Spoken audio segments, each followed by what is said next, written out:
Line শাকারতুম লাযীদান্নাকুম ওয়া line কাফারতুম ইন্না আযাবি লাশাদীদ। জোরে বলেন আল্লাহু আকবার। মুসলমান বন্ধুরা, মাওলা কারীম ডাক দিয়ে বলে, বান্দা শোনো, কোন বান্দা যখন আমার নিয়ামত পাবার পরে এই নিয়ামতের শুকরিয়া আদায় করি, আমি রব প্রত্যেকটা নিয়ামতকে 10 গুণ বৃদ্ধি করে দেই। ও বান্দা তুমি শুনো, তোমার জীবনে দুইটা নিয়ামত, বড় নিয়ামত, হায়াত নামক দৌলত আমি দিলাম। কারণ হায়াত এমন একটি ব্যাপার, আমি রব মৃত্যুর পরে তোমার হায়াতের নামক প্রথম জিজ্ঞাসাবাদ আমি রব করব। তোমার এই হায়াতের জিন্দেগি, তোমার এই সময় যুবক কলিজার ভাইরে মনটা নরম করে দেন রে ভাই। আজকের এই যুবক ভাই, হায়াতের জিন্দেগি তুমি পাইছো। তোমার বয়সে অনেক যুবক কিন্তু বগুড়া জিয়া মেডিকেলে অসুস্থতা হয়ে পড়ে আছে। অনেক যুবক ব্লাড ক্যান্সারে আক্রান্ত হয়ে দুনিয়া থেকে বিদায় নিয়ে চলে গেছে। রোডে দুর্ঘটনা হয়ে বিদায় নিয়ে চলে গেছে। রব বলে, স্বচ্ছ হায়াত আমি আল্লাহ তোমারে দিলাম, রোগ মুক্ত হায়াত আমি আল্লাহ তোমারে দিলাম। ও বান্দা শোনো, দুনিয়ার সব ডাক্তার মিলেও একটা সেকেন্ড তোমারে পয়সা রাখার অধিকার রাখে না। আমি রব বিনা দরখাস্তে, বিনা উজিরে, বিনা দরখাস্তে আমি দিলাম। বান্দারে হায়াত নামক দিলাম। রব বলে, হাসরের ময়দানের দিন এই হায়াত নামক জিজ্ঞাসা আমার রব করবে, আর ডাক দিবে, বান্দা জীবনের হায়াত তোমার জীবনের কোন কাজে ব্যয় করছো? যদি তোমার হায়াত নামক এই জীবনের অংশ বিশিষ্ট আমি রবের কাজে ব্যয় করো, আমি রবের সন্তুষ্টির কাজে ব্যয় করছো, দুনিয়ার জন্য করো নাই, আমি আল্লাহর জন্য করছো, দুনিয়ার সব হায়াত নামক এই জিন্দেগি তোমাকে জান্নাতে পৌঁছাইয়া দিবে। জোরে বলেন সুবহানাল্লাহ। আল্লাহ পাক জিজ্ঞেস করবেন, আল্লাহ পাক বলবেন, হায়াত তোমাকে দিলাম, হায়াত তুমি কোন কাজে ব্যয় করেছো? রব আপনাকে জিজ্ঞেস করবেন, কারণ হায়াত হলো বান্দার জীবনে বড় নিয়ামত। বলেন তো, আল্লাহ পাক যেদিন জিজ্ঞেস করবেন, ওই দিন কি এরকম দয়া মায়া নিয়ে আল্লাহ কিন্তু জিজ্ঞেস করবেন না। তাফসীরের ভিতরে এসেছে, দুনিয়ার সবার জন্য আল্লাহ আর রহমান আল্লামাল কুরআন খালাকাল ইনসান আল্লামাহুল বায়ান। রব বলে, আমি আল্লামাহুল বায়ান, দুনিয়াতে আমি আল্লাহ ওয়াজিনের ভূমিকা পালন করছি। বান্দা এটি হালাল, এটি হারাম, এটি হক, এটি বিদআত, এটি শিরক, এটি কুফর, এইটি আমি রব পরিষ্কার করে আমার কোরআনে তোমাদেরকে জানিয়ে দিয়েছিলাম। এরপর হায়াত নামক জিন্দেগিতে সুস্থ মস্তিষ্ক পেয়েও আমার কথাকে বিদ্যা আঙ্গুলি তুমি দেখিয়েছ। আমি রব দুনিয়াতেও চাইলে তোমাকে পাকড়াও করতাম। আমি রব হুকুম না মানার কারণে আমি রব তোমাকে দুনিয়ার রেজেক বন্ধ করে দিতে পারতাম। আমি রব দুনিয়ার অক্সিজেন বন্ধ করে দিতে পারতাম, যে পা দিয়ে তুমি গুনাহ করে করে জীবন ধ্বংস করছো।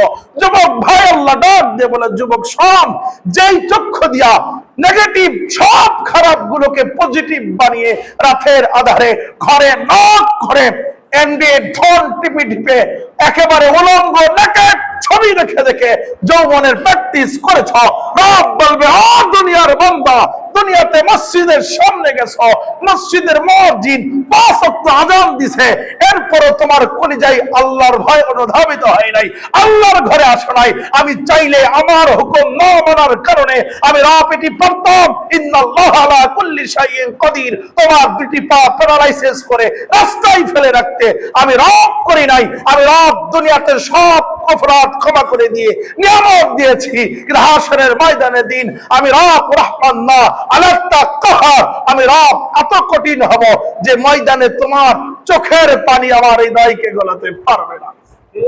সম্মানিত প্রিয় হাজির, আল্লাহ পাক বলছেন, কিন্তু দুনিয়ার ভিতরে আমি রব তোমার জন্য কতটা রহমান। বান্দা 63 বছর, 30 বছর, 35 বছর কোনদিন মসজিদে ঢোকো নাই, এরপরও আমি আল্লাহ তোমার দিকে তাকায় থাকি। সুবহানাল্লাহ। একটি ফোঁটা চোখের পানিও যদি তোমার দুনিয়াতে পড়তো, রব বলে, একটা ফোঁটা চোখের পানি দুনিয়ার কত মূল্য তুমি জানো না? যে একটি ফোঁটা চোখের পানি তোমাকে জাহান্নামের কাতার থেকে হটাইয়া আমি রব জান্নাতে দিয়ে দিতাম। কিন্তু কবরের জিন্দেগিতে শুয়ে আল্লাহরা যদি কোন, আল্লাহ কিয়ামত পর্যন্ত কান্না করবো এত বছর। আপনারা যে জানেন যে দুনিয়ার সবচাইতে সবার নিচে যে ব্যক্তি দুনিয়া থেকে বিদায় নিয়ে যাইব এই ব্যক্তিটাও কবরে 40 বছর ঘুমাইব। জোরে বলেন কত বছর? 40 বছর সর্বনিম্ন মানুষ, কোন কোন বর্ণনা আসে 40,000 বছর।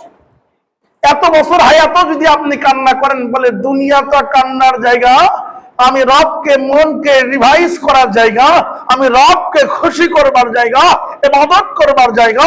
কবরের ময়দানে কিয়ামত পর্যন্ত সেজদায় পড়ে থাকলেও একটা নেক আমল অর্জন করার সুযোগ নেই।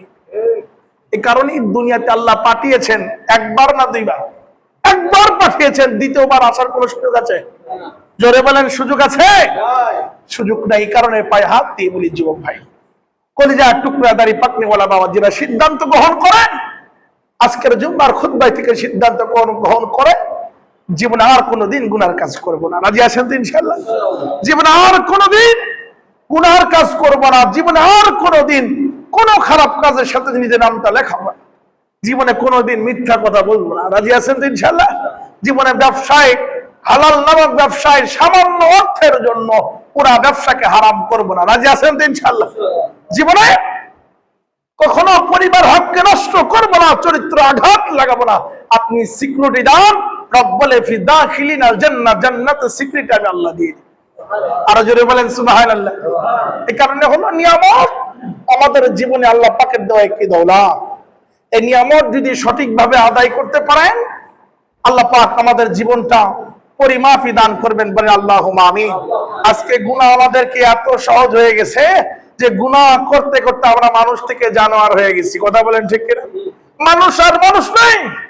আপনারা জানলে অবাক হবেন, অনেকে জানেন সোশ্যাল মিডিয়ার কল্যাণে আমাদের এই বগুড়া জেলার এক কুখ্যাত জানোয়ার সন্তান, যিনি আর জেলাকে জেলা রাখে নাই, কুখ্যাত পরিণত করে ফেলছে। গর্বিত এই জেলাকে একটি অপরাধে পুরা 7-8টা দিন যে অপরাধ পুরা ভাইরাল পুরা নেট জগতে। ছেলেটা মাদ্রাসার ছাত্র, আলিয়া মাদ্রাসার ছাত্র, বাবা একটি উপজেলা মসজিদের খতিব, যিনি নিজের মাকে হত্যা করে ফ্রিজে বন্দি করে রেখেছে। সুবহানাল্লাহ কবেন না নাউজুবিল্লাহ?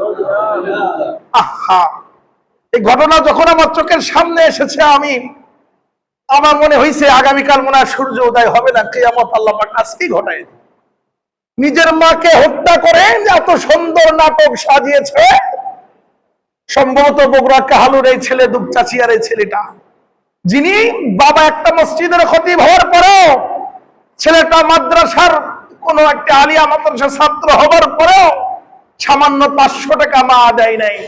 একটি পরনারীর সাথে রিলেশনে জড়িয়ে গেছে, মা বাধা দিছে, মাকে একেবারে ভিলেনের পর্যায়ে যে একেবারে অ্যাক্টিং এর মতো করে যায়, দুটি পা বেঁধে দিয়া পেছন থেকে মার গলায় রশি দিয়ে একেবারে নিজের একা ভাবে মাকে হত্যা করেছে।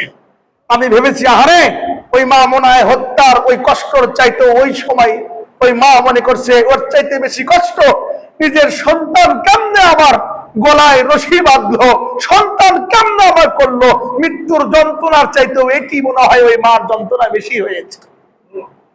মুসলমান বন্ধু, যুবক ভাইরা, সমাজ আজ এমন পর্যায়ে চলে গেছে, এমন ভাবে ইন্টারভিউ দিছে, কখনো ভাবারই প্রয়োজনীয়তা নাই এই ছেলে এটা করবে। পরের দিন র্যাব ইনকোয়ারি করে দেখে এই ছেলেটা একেবারে সেই সিনেমার 8 যে চ্যানেলগুলো থাকে, সিআইডি বা 8 চ্যানেলগুলো দেয়, এটা দেখে এই নকশা 1 মাস আগেই করছে, কেমনে কিভাবে করা যায়। নাউজুবিল্লাহ।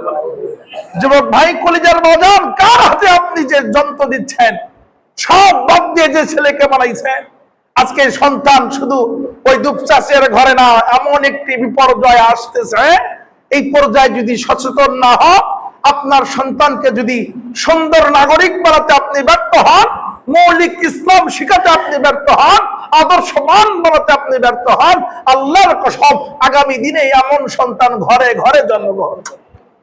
কথা বলেন, কথা বলেন, কথা বলেন। সম্মানিত প্রিয় হাজির, কতটা আজ আমাদের জীবনের গুনাহ বিপর্যয় আমাদেরকে ফেলে দিয়েছে। আপনি অন্যায়কে অন্যায় মনে করছেন না, আপনি আপনার ভিতরে শেখার জাগ্রত হচ্ছে না, যে জানে তার কাছে যাচ্ছেন না, শোনার ব্যবস্থাও গ্রহণ করছেন না, জেনে বুঝে নিজের জীবনটা সহবতে পরিবর্তন করতেও পারছেন না। কথা বলেন ঠিক কিনা? আপনি আছেন, আল্লাহর কোরআন বুঝেন না, যিনি বুঝে তার কাছে যাই না। আমরা হুজুর দেখলে 14 হাত ফাঁক দিয়ে যাই, যে হুজুর টাইনে ধরে মসজিদে নামাজের কথা কয়। কথা বলেন না কেন, কথা বলেন না কেন? আমার একদম কাছে টিটকারি করে যে মৌলবীর কোনো কাজ নাই, দেখলে খালি ইসলামের কথা শোনায়। কিন্তু দোস্ত, ইসলামের কথা শোনার অধিকার দায়িত্ব দিয়েছেন রব।